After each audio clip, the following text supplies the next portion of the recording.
Assalamualaikum.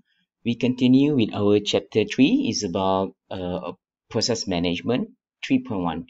Okay. By the end of this course, please make sure you be able to explain the overall process management, what is program, what is process, what are the component or the step in the process, and then what is single tasking, multitasking, multi-programming, and so forth. Okay. Okay, this is our recap. Okay, we have learned about all these operating system function and components. As we learn that there are 5 types of operating system component, which is process management, memory management, file management, device management, and network management. These are the main purpose of operating system. All right. And then in chapter 2, we have learned about file management, and then we have learned about device driver and device management. And for today, we learn about process management. Okay, the concept of process is fundamental to the structure of operating system. We will learn and we study further on this part. Alright.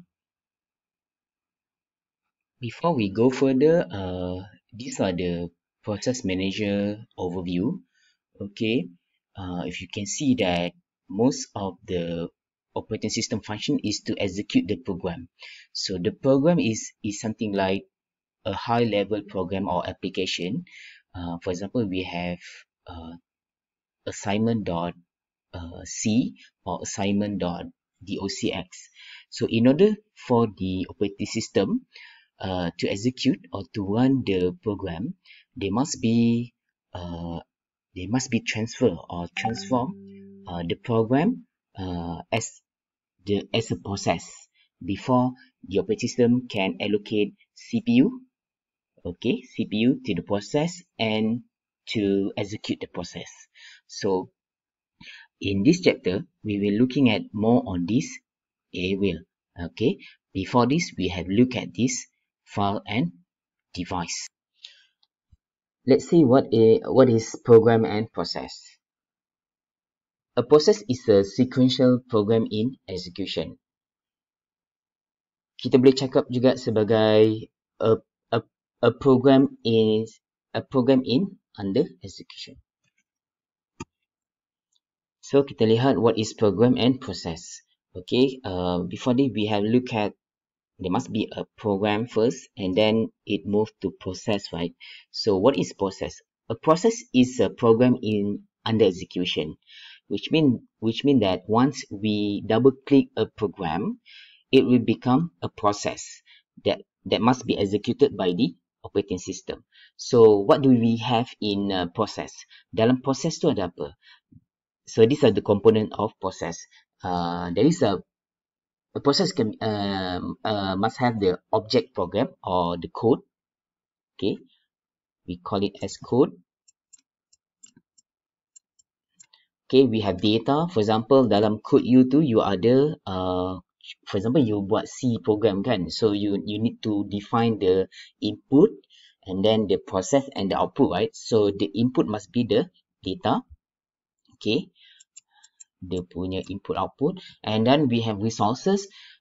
Okay, once the program tu jadi process, computer melalui CPU must allocate some resources. For example, we have memory, okay, memory resources, we have network resources, and then other resources. So there are some resources that need to allocate to the process. And then we have status of the process execution ataupun we call it as PCB. Okay, process control block. Okay, dalam process control block ni dia akan ada counter, dia akan ada ID proses tu. Contoh untuk proses nak runningkan you punya C program ni, dia akan ada proses ID, PID. Okay, and then dia akan ada berapa RAM yang dia allocate. Okay, bila timer dia, berapa timer dia, and then dia ada counter. Okay, dan dia ada beberapa information lain. So itu dia. Okay, so nanti yang bahagian PCB ni kita akan lihat nanti. Okay, then what the difference between process and program? Okay. Kalau kita kata process is program in under execution, dia tengah run, program tu dia inactive. Okay. Okay, sebenarnya kita kena tengok dia program dulu. Daripada program baru dia pergi ke proses. Program ni contohnya apa? You punya software tu lah. Ataupun you punya file. Okay, you ada assignment.docx. Okay, you ada C program. Okay, so C program you ni, kita panggil dia inactive lagi. Okay, dia reside dekat disk. Okay, dia reside dekat disk. Okay, contoh you buat C program, you save dekat C. So, nothing happen lagi kan.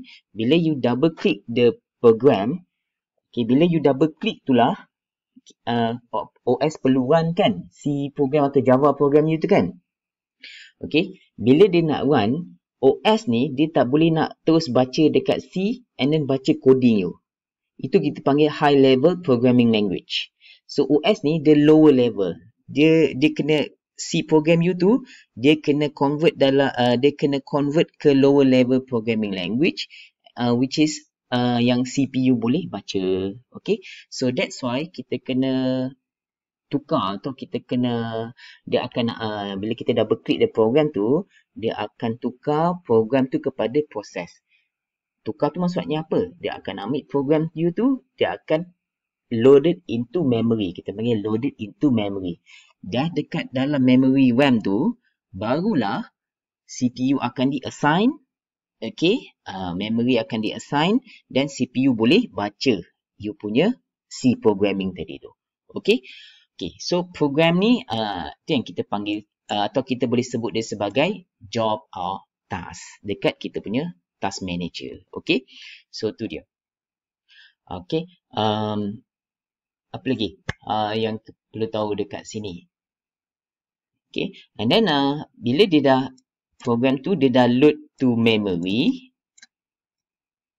okay, dia dah jadi lower level programming language, barulah CPU boleh baca, and it call it as task atau process.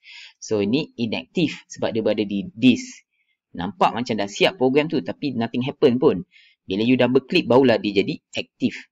Bila dia jadi aktif, bila dia dah program tu dia dah loaded ke dalam memory as a process. Okay.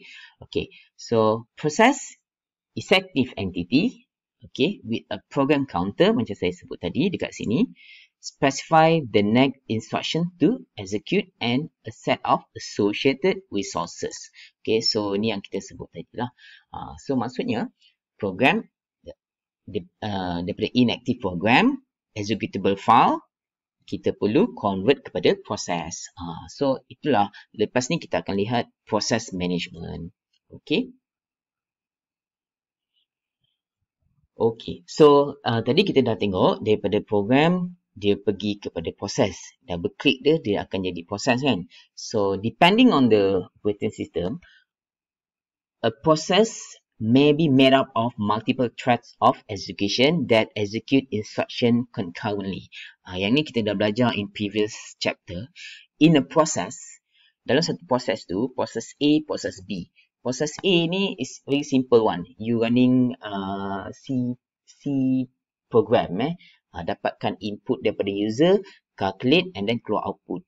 Kan? Okay, proses B pula, something like you run Photoshop. So, dia berat. So, proses A dan proses B ni, bila dia dah running, dalam proses A, bila dia dah running, dekat dalam proses A tu, dia akan create threads. Okay, threads. Threads ni is instant of process. Dia ada sub-process lain lah yang akan bekerja. Okay, contohnya, threads A, threads number 1 ni dia buat apa? Okay, contohnya dia akan get the input. Okay, threads 2 dia check the input. Threads 3 dia check errors dan sebagainya. So, dalam proses tu dia ada banyak threads ataupun kita panggil sub-process. So, C program awak yang simple tadi, dia punya bilangan threads maybe different with Photoshop punya threads tadi. Process threads. So, Photoshop akan jadi lebih banyak lah. Betul tak? Okay, and then C awak ni mungkin dalam 20, tapi Photoshop tadi mungkin dia akan jadi sampai beratus-ratus. Okay, So to dia threads. So by definition, you can look here. A thread is a division within the process. Usually shares the same memory resources. For example, kalau memory kat sini dia dah allocate sebagai 50 MB. So threads kat sini dia akan share kan memory yang telah diallocate. So it share the time allocated to that process juga. So dia macam adik-beradik kat dalam ni, kan? And then they working together inside the process to complete this process. They share RAM yang telah diberi dan sebagainya. Okay, process are independent of each other. Okay, independent means dia akan jalankan kerja dia, ni jalankan kerja dia. Threads are independent. Okay. Okay, process are independent of each other. Okay, threads are interdependent. Dia jalankan kerja dia, ini jalankan kerja dia. Tapi it reach the same goal is to complete the process. Okay, but they must be cushioned because different threads don't step on each other. Okay, threads are considered lightweight because they use fewer resources than process. Okay, dia ringan lah, lightweight. Okay, dia maksudnya nak satu thread sebab job dia is very simple, so dia perlukan memory yang sikit saja. That's why kita pecah-pecahkan kepada threads yang banyak, okay, supaya boleh fokus kat job masing-masing. Okay, so these are example of your C program or Java program or your any programming language.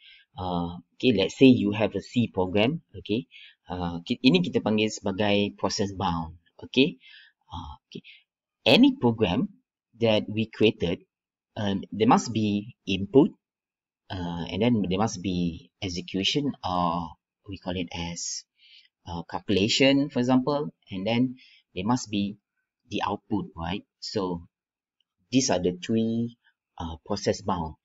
Okay, and so two process bound: input, output, and CPU cycle. Okay, what happen is when we try to run a program, C program, you make a C program that can calculate user input. Okay, you can see here the application of your C program. You ask the user to give input A and B, right? So that's what we call as I/O cycle. Okay, and then once you receive the program receive the input, it will pass to CPU cycle to calculate the input. Whatever you ask the program to do to calculate, they will do it here. Okay, to plus, multiply, minus, and division. Okay, so this is what we call as CPU cycle. Remember what is CPU? It is central processing unit. Mostly it relates to arithmetic logic. Okay, arithmetic things. Okay, so once CPU calculate the input, then it will display, it will give the output, and then it pass back to the I/O cycle. So that is what's happened when you run your C program that require user to calculate, to give input, and you program be able to calculate the input, right? Okay, so by definition, we have I/O bound and CPU bound. I/O bound spends more time doing I/O than computation. With queue, memory always empty. Okay, it relates to with the input from the user. Okay, CPU spends more time on computation. Okay, calculation. Okay, alright. In CPU, there is no input output process, so they must be empty because it focusing on calculation. Okay, the system best performance is combination of CPU bound and I/O bound process. It means that whatever application you have, it's better if there is input and calculation, because the main purpose of CPU or operating system is to come up with the output. Okay, so this is an example of the process. Okay, how process works by using IO bound and CPU bound. Okay, in the process management, we have job scheduler and CPU scheduler. Okay, that's what we call as process management. Okay, in process management, it's efficiently managing the CPU times. Okay, and then they have a job scheduler to handle job as they enter the system. It means that there must be multi-processors. Okay, in our computer, for example, you open up your C program at the same time you open up your browser. Okay, that's what we call as they will create many jobs. So the CPU must the CPU must handle this job efficiently by making a list of table or list of job schedule. Which one must be executed first, which one must be halted, which one must be hold, which one need to be wait. Okay, that's what we call as job scheduler and CPU scheduler. Okay, what is CPU scheduler? Manage it process within those job by deal with running multiple process. Okay, and then a background process one when no other process is waiting for the CPU. Okay, kat sini kita akan lihat when there are many process, CPU scheduler, there is CPU scheduler will arrange jobs mana yang akan running dulu, kita panggil dia priority, jobs mana yang perlu di hold. Okay, and then dia akan lihat juga if there is no job ataupun there is an idle jobs. Okay, contohnya program ni you buka browser tapi tak run, so dia akan ambil ambil memory daripada idle program tu, dia akan bagi dekat proses yang memerlukan CPU yang lebih. So itu yang kita panggil sebagai CPU scheduler. Okay, itu antara contoh task-task dia lah. So nanti kita akan lihat apa lagi yang scheduling boleh buat. Okay, scheduling is fundamental of OS function and central OS design. Okay, scheduling lah membolehkan kita buat multi-process atau kita buka multi-program. Okay, kita buka program A, program B, program C, because they are very good in scheduling. Maksudnya dia akan allocate berapa RAM, dia akan timing dia bila dia nak run program ni. Okay, jika ada idle program apa perlu buat, so tu maksudnya scheduling. Okay, these are the process state. Okay, these are very important section or component in process management. So what's happened if we click a program? Okay, so, ataupun bila mana kita buka OS kita turn on je proses kita, kalau you perasan banyak startup program yang run at the back, betul tak? So bila kita buka je laptop kita atau kita double click a program, itu kita panggil, okay, dia akan berada di state ataupun kedudukan new. Kita panggil new. Okay, new state ataupun kita panggil dia process being created. Kita double click process being created. So during this state dia akan banyak proses lah.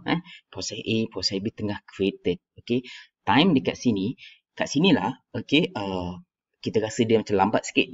Sebab apa? Sebab bila kita double click a program atau kita turn on a computer, dia nak buka banyak program tau. Okay, dekat sini OS kena fikir, atau dia tak fikir pun, dia akan lihat, okay, proses A ni berapa memory nak allocate, berapa, dia ni IO device. Okay, dekat situ.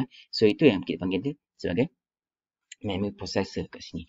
So bila dia dah allocate the memory, and then dia dah the process tu dia akan masuk ke ready state, iaitu dia dah ready, dia dah ada memory, dia dah ready untuk to be executed. Okay, executed maksudnya CPU akan baca input yang ada, and then dia akan calculate, and then dia akan keluarkan output. So tu maksudnya ready to be executed. Okay, so now ni it depends lah program awak kan. So process A, process B, process C, and then dekat sini dia dah ready to be executed, and then proses mana yang nak run dulu. Kan? Proses mana yang nak run dulu? Tu kita panggil dia sebagai scheduler. Okay, siapa yang ambil? Scheduler. Scheduler dispatch ni, dia akan ambil, dia akan bring which process that need to be execute first. Contoh, process 1. Okay, process 1 yang kena execute dulu. So, dia akan ambil proses ni, okay, and then dia akan letak dekat running state. So, that's why nama dia scheduler and dispatch. Okay, dia akan lihat kepada job scheduler, okay, and then dia akan dispatch. Dispatch tu akan bawa, okay, kepada running stage. Okay, so dekat running stage ni lah kita punya proses executed. Okay, bila proses dah execute, dekat sini dia akan baca input kita, okay, dia akan buat calculation dan dia akan hasilkan output. Okay, bila dah hasilkan output, nothing, no problem happens, okay, tiada masalah, semuanya cantik dan dia akan pergi ke exit state. And then proses tu akan terminated. Terminated maksudnya dia dah hasilkan output and then dia akan bila terminated tu dia akan keluarkan proses tu daripada memory, okay, and then dia akan release all the memory space and then the CPU space for the operating for the process. So tu maksudnya terminated. So remember kan tadi bila kita cakap bila kita nak run the program tu dia akan allocate dengan memory. So dekat sini terminated dia akan release semua memory, IO device, kalau ada network resources semua dia akan release. So itu proses standard, proses standard. Okay, proses standard kalau tak ada masalah. Okay, apa kata kalau ada masalah? Tak adalah masalah. Maksudnya macam bila tengah running, tiba-tiba ada interruption ataupun bila tengah-tengah running tiba-tiba input tak dapat, okay, ataupun kita panggil kita nak pause, okay. So bila ada interruption dia akan halted, dia akan stop dulu, okay, and then dia akan stop and then dia akan buat apa yang interruption apa yang kita nak buat sebenarnya during the interruption tu, okay. During that point dia akan bila ada interruption dia akan masuk balik kepada ready state, okay. Maksudnya dia tak terus terminate atau dia tak pergi kat new balik lah, dia akan pergi kat ready state, okay. Itu kalau ada interruption, okay.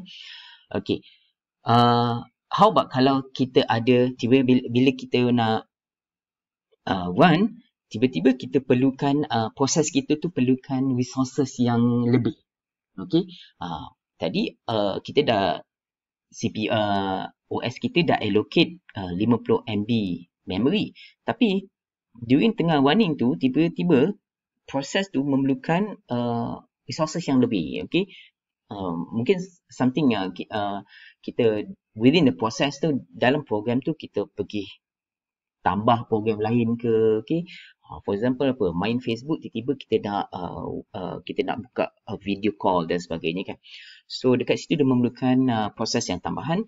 Bila proses tambahan dia akan minta dekat OS, hey OS saya perlukan resource tambahan, okay. So dekat situ dia akan masuk dekat waiting stage. Waiting stage ni dia akan tunggu operating system untuk cari mana-mana memory lebih.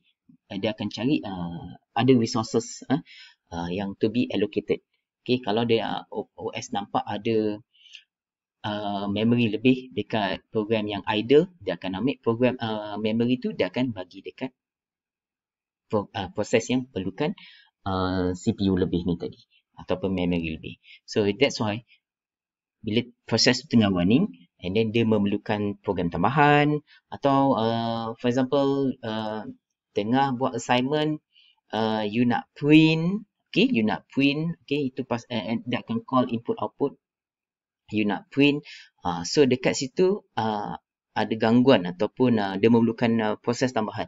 So dekat situ dia akan pergi kepada waiting and then dia akan buat printing tu and then dia akan pergi ke bila dah settle dia akan bila dah settle dia akan pergi kat ready balik and then bila kat ready balik dia akan bagi tu scheduler, hey scheduler saya sudah ready untuk continue, and then barulah scheduler akan bawa dia kepada running dan dia akan sambung continue running, okay, pada gangguan tadi, okay.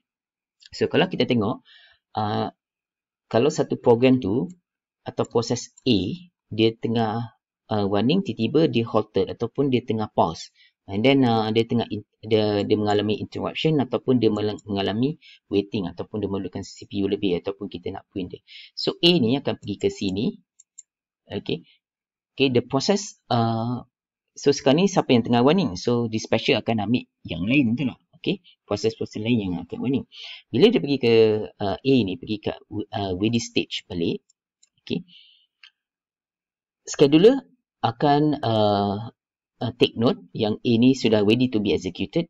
Dan macam mana kita nak tahu yang A ni tadi dah execute sampai level mana, kan, tengah dekat part mana. So itu kita panggil context. Okay, the process yang akan manage dia halted dekat mana tadi, kita panggil dekat konteks. Okay, so kat situ kita akan belajar dekat dalam PCB. Okay, dekat dalam PCB nanti kita akan lihat dekat dalam PCB untuk proses A ni dia akan ada proses ID, dia akan ada counter, dia dekat level mana. So bila dia dekat level, bila dia halted, bila dia interrupt ataupun dia waiting, dia akan pause lah dekat counter nombor 5. Macam tu. Counter tu maksudnya nombor 1, counter 1, counter 2, dia tengah buat nombor 3, dia tengah nombor 4, macam tu.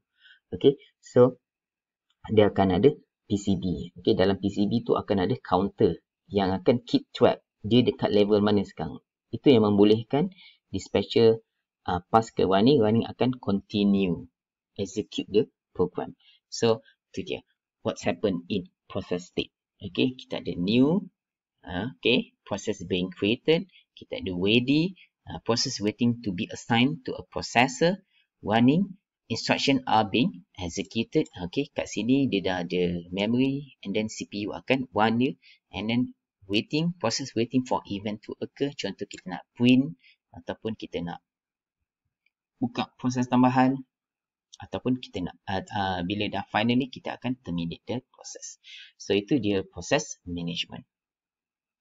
Okay, these are another overview of process state. Sama saja. Okay.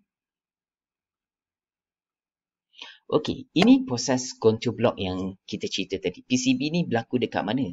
PCB ni berlaku bila mana proses created. Bila proses dah created, okay, dia akan create sekali PCB for that particular process. Sebab apa? Bila kan kita ada banyak proses kan. For example, bila kita turn on je PC kita, 5 startup program. Okay, kita ada 5 startup program. So, turn on je PC, ini program-programnya kita buka. Okay, bila satu program ni dia akan menghasilkan proses tersendiri. Okay, bila satu proses dah created, kita akan allocatekan berapa memory dia. Okay, 148 MB dan berapa CPU dia. Nampak sekarang ni Skype dengan 150 MB tetapi tiada any calculation atau process running at the back. So kita tengok tadi terlalu banyak proses yang created, betul tak? Proses A, proses B, proses C, proses C. Okay, bila kita tengok dekat situ, okay, dia akan ada proses ID. Okay, antara maklumat-maklumat yang setiap proses akan ada ialah dia akan ada proses state, dia akan ada proses number, okay, ataupun kita panggil proses ID, dia akan ada program counter, dia akan ada register, okay, dia akan ada memory limits dia berapa, and then dia akan ada reading and writing, list of open file. Okay, ada tak proses ni tengah buka file, tengah buat reading and writing, macam tu. And then dia akan ada CPU scheduling, dia akan ada memory management, accounting information, dan IO status information. So these are the information contains in a process. Okay, so you need to remember once a program become a process, other than they will have the threads, they will also have the program code, dia ada data, and then dia ada PCB. Okay, dalam PCB is information regarding the process. Okay, ini yang kita ada. Okay, kita lihat spesifik proses yang ada dalam PCB. Proses state yang kita dah belajar tadi, new, we have new state, ready state, warning state, waiting, terminated, halted, and hold. And then program counter, these are the things that I mentioned just now. If suddenly kita proses tengah run and then tiba-tiba dia interrupts ataupun dia dalam keadaan waiting stage tadi kan. So macam mana kita nak proses CPU nak tahu dia stop dekat mana. Okay. Okay. Macam mana proses nak tahu dia nak stop kat mana, dan bila dia nak continue balik, dia perlu continue dekat mana yang dia perlu stop tadi. So that because of the process have its own program counter, okay, which is the address of the next instruction to be executed for the process. Okay. Alright. For example, we have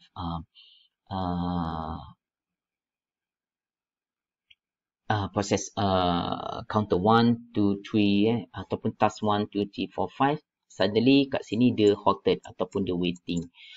So dia stop kat 5. Okay, when we stop at 5, OS know where to restart back. Okay, so bila dia dah pergi, dia nak run balik, dia tahu dia scan dekat counter nombor 5. So barulah dia boleh continue run the execution. Okay, and then we have CPU register. Okay, okay, vary in number and type depend on computer architecture. Okay, CPU register is nothing but kita nak bagi tahu CPU, okay, untuk proses ni, okay, these are the memory yang dia ada, and then register maksudnya dia akan menjadi remember lah proses tu macam tu. And then we have CPU scheduling. Okay, process priority, pointers to schedule queues and any other scheduling parameters.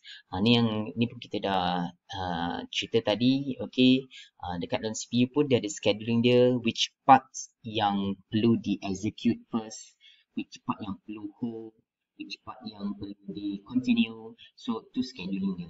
Okay, CPU scheduling ni dia akan relate to priorities. Dia ada priorities, priority state ataupun priority management. Okay, di mana for example jika ada dua proses, satu proses owns, proses tu penting, very very important proses. Proses ni apa proses, contoh proses penting? Contoh proses penting ialah proses yang perlu kan. Okay, dekat dalam OS. Proses contoh bila kita nak buka, bila kita turn on kita punya PC, apa yang proses yang perlu OS run dulu in order untuk buka desktop, macam tu. Okay, berbanding dengan proses yang kurang penting, contohnya program C kita nak run tadi, compared to program C yang kita nak run tadi compared to OS punya services. Okay, kalau OS punya services ni tak run, dia tak boleh buka desktop kan, dia tak boleh buka taskbar dan sebagainya, okay, task manager dan sebagainya kan. Right. So kat situ dia akan nampak OS punya services lagi penting, so dia akan prioritikan OS punya services compared to our C program tadi. Okay, so tu dia antara contoh CPU scheduling. Other than that, we have memory management, value of the base and limit register, the page table or segment table. Kat sini dia akan ada contoh we have 4 gig RAM atau 8 gig RAM, and then dia akan allocate. Okay, RAM ni tadi akan diallocate untuk setiap proses. So dia ada table dia.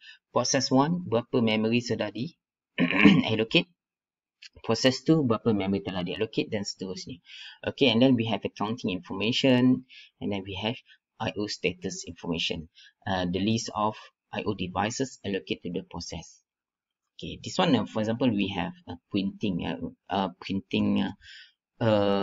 printer connected to the PC, and then sekarang ni kita tengah open Word document dan kita tengah nak print. Okay, so dekat situ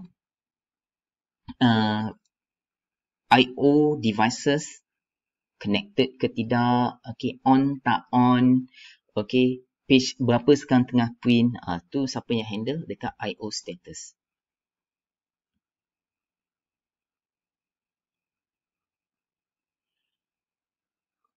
Okay, So kita dah lihat actually kita dah lihat macam mana program di execute program execution in operating system, and now kita lihat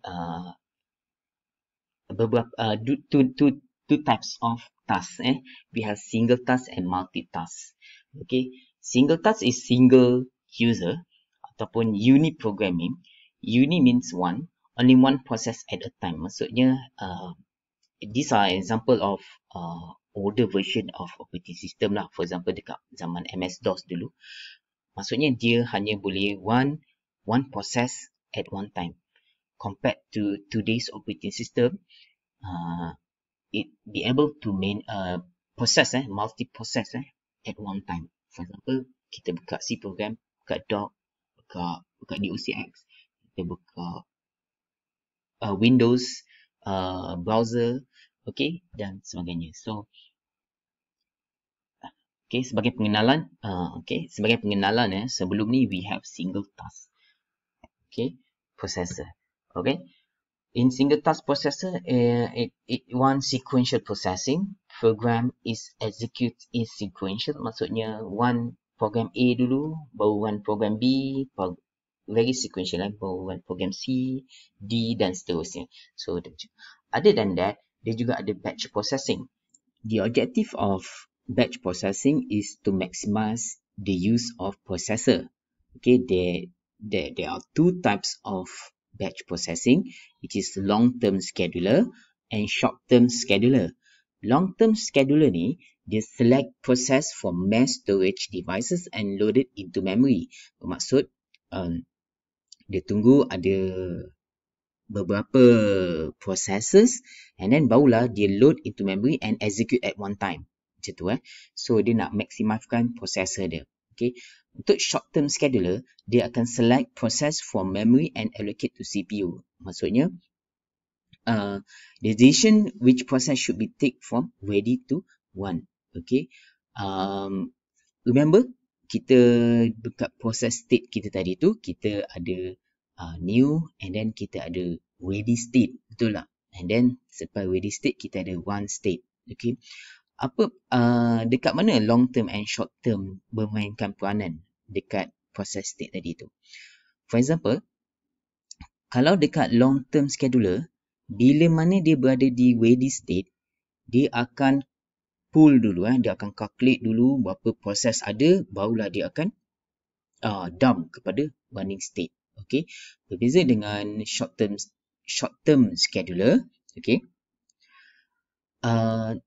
decision yang dia buat, okay, proses mana yang nak run tu, okay, dia akan ambil satu persatu. Proses yang nak run tu dia akan ambil satu persatu and then dia akan pass kepada run ataupun melalui dispatcher. Okay.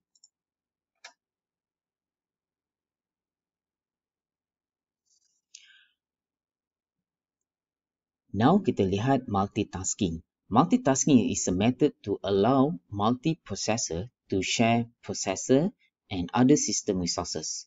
It means that at one particular time, it allow satu processor to complete multiple tasks ataupun multiple job. Okay. In this case, CPU must be allocated to each job in fair and efficient manner. So, satu CPU dia nak run multiple process tau. So dekat situ dia kena make sure setiap job tu akan dapat memory yang sepatutnya. Okay, and therefore it require scheduling policy and scheduling algorithm which CPU switches among the process. So you imagine awak seorang nak kena layan beberapa tetamu. Okay, setiap tetamu ni perlu dilayan dengan fair and efficient. Okay, so kita akan allocate time untuk tetamu A, memory dan lain-lain resources antara tetamu A, tetamu B dan tetamu C dengan sama rata. Okay, for example, bila saya dah layan tetamu A, okay, at one particular time saya kena switch and then bertanya khabar untuk tetamu B, and then dah berborak sikit and then saya akan tanya khabar pula kepada tetamu C. Macam tu, okay. So, kat sini, dia akan switch among the processes. Okay. Kita akan lihat nanti dengan lebih lanjut. Dekat dalam multitasking ni, dia akan allow multi-programming, kita panggil. Ini yang kita, example yang saya bagi tadi. Okay. In one CPU, okay, in one CPU, dia kena entertain job 1, job 2, job 3 at the same time. Tetapi memory yang dia ada yang dah di-allocate ialah 512K. So kat sini dia akan switch mula-mula dia akan buat job 1 and then at the same time nanti dia akan hold dulu, dia run job 2, dia akan switch. Okay, switch job. Okay, kat situ. Okay, S akan switch job. Okay, alright. Dia akan itu yang menyebabkan dia boleh multitasking. Okay, kita dalam application level itu yang menyebabkan kita boleh buka beberapa program at one time. Okay, semua program nampak macam run, tapi at the back tu CPU perlu layan, dia ada scheduling dia untuk layan setiap program yang kita tengah buka tu. Okay, so tu multitasking. Okay, untuk to allow multitasking happens, there must be a time sharing methods. Okay, a time sharing is a method to allow fast and respond interactive user application. That's why kita nampak program yang kita buka ni semua cantik je kan. It designed to allow several program to execute parallelly, simultaneously. Okay, ini menyebabkan kita boleh buka 2-3 program simultaneously dalam masa yang sama. Okay, CPU execute multiple job by switching. Ini kita dah cerita tadi, switching among them by using CPU scheduling and multi-programming. Okay, so of course dia mestikan ada CPU scheduling. Okay, switching ni, okay, kita panggil dia sebagai job swap in and out of the memory to the disk. For example, kan kita cakap tadi, program kita ni berada di disk, betul tak? Okay, software kita ni berada di disk. Kita install dia dekat hard disk, dekat C atau D. So, bila mana dia nak run, okay, for example, you ada C program, you ada Photoshop. Bila mana dia nak run C program, dia ambil daripada hard disk, dia loaded to memory. Okay, okay. At one particular time, dia keluarkan daripada memory, dia letak balik kat disk, dia ambil pula Photoshop. Tapi benda ni berlaku dengan sangat laju dan mengikut scheduling yang telah ditetapkan. Okay, so kat sini kita ada short term scheduler. Macam yang kita dah belajar tadi, kita ada long term scheduler dan short term scheduler. Long term scheduler is how the operating system plan. Dia plan untuk sekarang ni berapa proses saya nak run. Oh, saya nak run semua. Okay, okay, 10 proses. Tapi short term scheduler ni di mana apa yang saya nak run sekarang. Okay, dekat ready state tu dia akan fikir, oh saya nak run program A, saya nak run program B. Okay, saya nak swap program C. So tu short term scheduler. Okay, okay, dia dekat ready state tadi tu. Okay, and then selain daripada short term scheduler, time sharing juga disupport oleh medium term scheduler. Medium term scheduler ni happens whenever there is waiting process. Kan tadi kita dah belajar ada waiting process kan. So medium term scheduler ni happens during waiting process sahaja. Okay, okay. Short term scheduler ni daripada ready kepada run.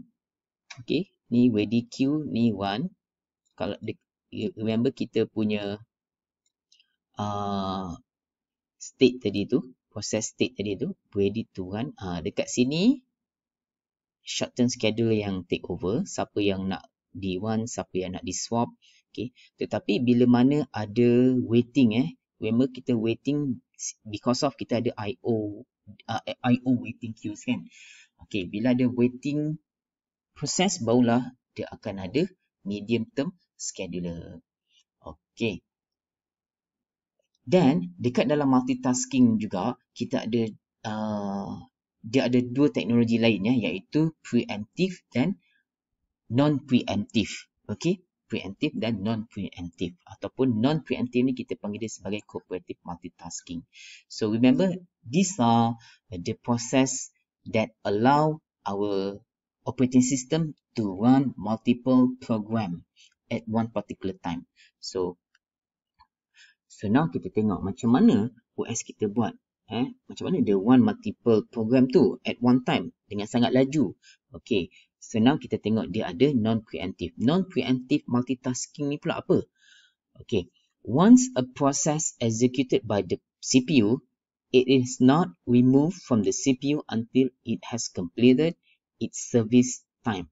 Okay, kalau teknik non-preemptive ni, bila mana kita dah daripada ready state tu, kita pass the job, pass the process to running state ataupun execution yang CPU kena run tu kan.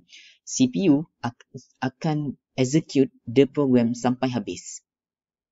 Barulah dia akan pass the process to termination state. Okay, maksudnya bila satu job tu dah di-allocate kepada processor ataupun CPU, okay, CPU ni akan execute task tu atau proses tu sampai habis, barulah dia terminate the program, and then barulah nombor 2 punya proses ni boleh masuk dan dia run. Okay, so maksudnya dia macam sequential jugalah, dia run 1. Okay, it provide a measure of fairness but does not prevent one process from monopolizing the system. Okay, dia in order to make sure the fair, maksudnya program 1, okay, dia ada time limit dia akan make sure dia complete macam tu. Maksudnya task 1 ni tadi dia tidak akan monopolize lah keseluruhan processor tu. Agak-agak dia lambat je, nanti kita akan tengok next proses dia apa, iaitu preemptive. Okay, alright. Bila agak-agak dia lambat, dia akan move toward preemptive multitasking. Okay, cuba tengok preemptive pula. Berbeza dengan non-preemptive tadi. Non-preemptive tadi, job 1 masuk, and then dia akan completekan, dia akan execute sampai siap, betul tak? Barulah dia akan pass kepada termination. Okay, tapi during preemptive multitasking, operating system tu will take control. Dia agak kasar sikit lah. Dia take control of the CPU. Without the task cooperation known as preemptive. Okay, maksudnya apa kat sini? Operating system, okay, akan sentiasa monitor processor tau. Okay, bila task 1 dah masuk, okay, task 1 dah masuk, dia akan, okay, agak-agak lambat je, dia agak makan masa banyak je, dia akan tarik processor ni keluar, dia unloaded daripada memory tu, dia akan masuk balik dalam queue, macam tu. Okay, and then dia bagi pula task nombor 2 pula masuk.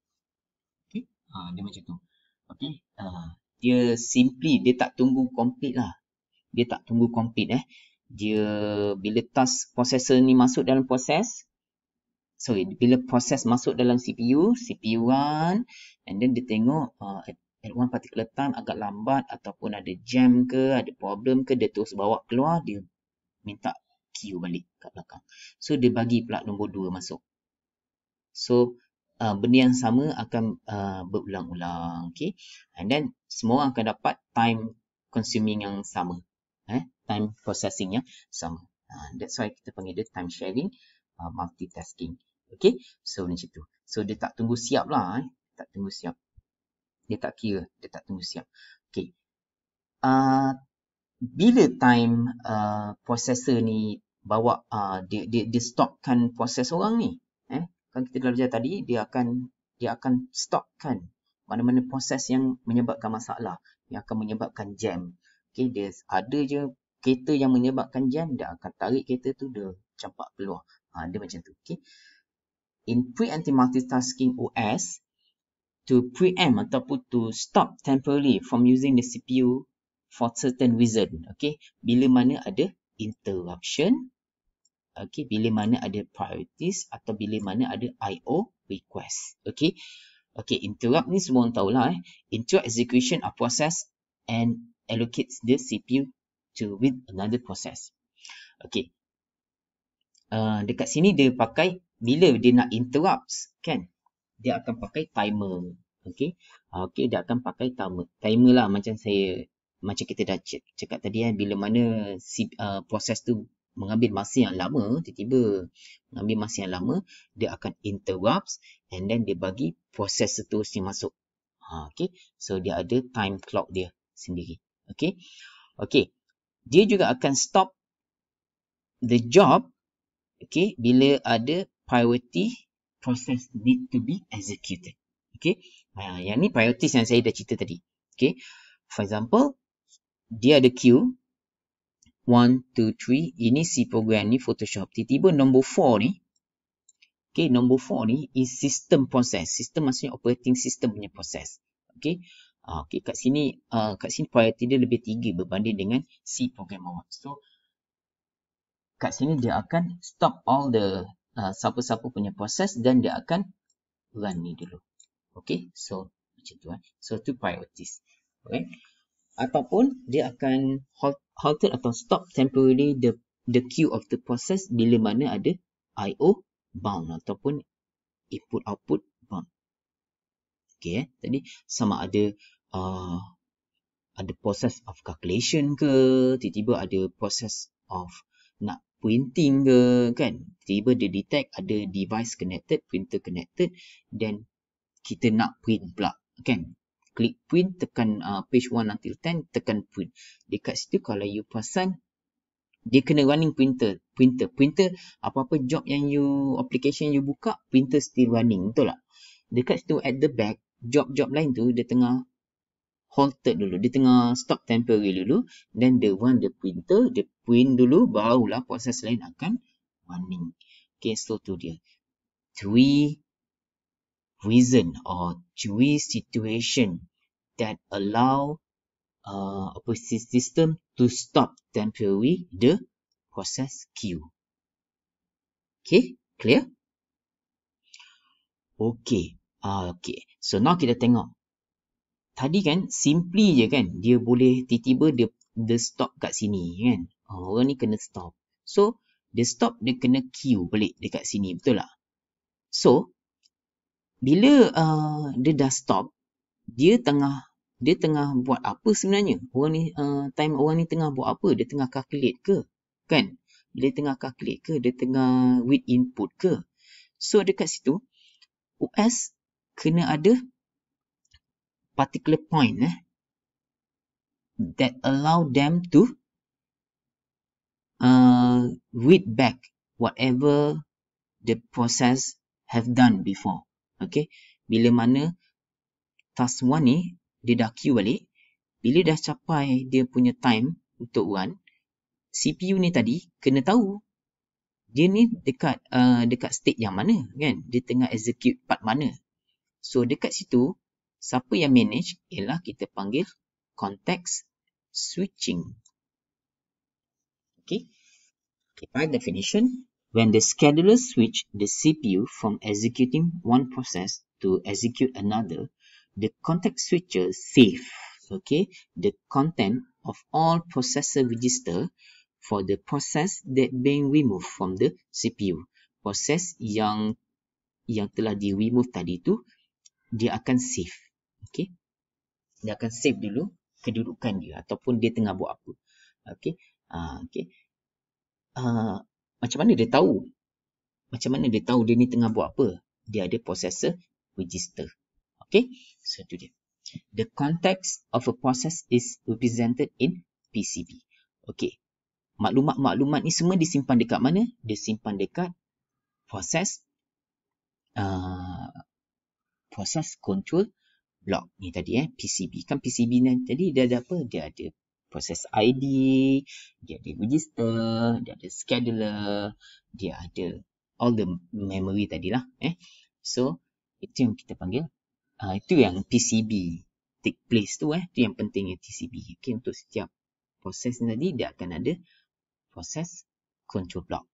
Okay, context switching can affect performance since modern computer have a lot of general and status register to be saved. Okay, context switch times are highly dependent on hardware support. Okay, so dekat sini dia kata since proses tu terlalu banyak dan sentiasa bertukar, swap in, swap out, swap in, swap out, swap in, swap out. Dekat situ, context switching ni dia kena kuat untuk simpan maklumat-maklumat ni semua. Kalau tidak, dia akan ganggu performance. Kalau dia ada lambat untuk disimpan, lambat nak akses, itu yang menyebabkan PC kita sometimes lembab. Okey. Okey. Disebabkan context switching ni tadi. Dia macam memory, temporary memory lah. Okay. So now kita dah lihat process management, okay, kita dah lihat process state, PCB, and then macam mana nak allow multitasking, single tasking versus multitasking. Kalau kita tengok single tasking is very straightforward. Dia execute one program one by one macam MS-DOS melalui secara sequential kan. Dia hanya ada long term scheduler and short term scheduler. Bila kita tengok multitasking, dia lebih lagi. Dia allow multi-programming, it allows CPU to process, to execute multi-process at one time. Bagaimana? Sebab dia ada time sharing concept, dia ada preemptive and non-preemptive concept that allow all the multitasking processes. So these are the differences between multitask compared to single tasking. It improve utilization of CPU, provide illusion. It's like illusion, right? Dia nampak macam CPU tu banyak, tapi actually CPU tu ada satu saja, tapi dia boleh proses banyak program at one time. Dia boleh cut proses jika ada interruption. Dia boleh run proses yang lebih prioritize. Again, so tu dia, kita panggil dia illusion. Okay, support multiple user, multiple program to use a single computer. Dalam satu komputer tu kita boleh run Photoshop at the same time, kita boleh buka lagu, tu yang dikatakan dengan multiple program. Okay, make computer more user friendly, but requires high capacity computer resources. Dia memerlukan CPU yang tinggi, okay, CPU processor yang tinggi. That's why bila kita tengok teknologi sentiasa berkembang. Okay, kita ada i7 dan i9 generation sampai 10, okay, and then 2.4 GHz punya CPU, dan RAM pula kita sekarang ada daripada 4GB RAM, kita ada 8GB RAM, 16GB RAM dan seterusnya. So tu semua resources. Okay, member yang paling penting ni CPU dan RAM, betul tak? Bila dia nak execute program tu, dia akan loaded dalam RAM.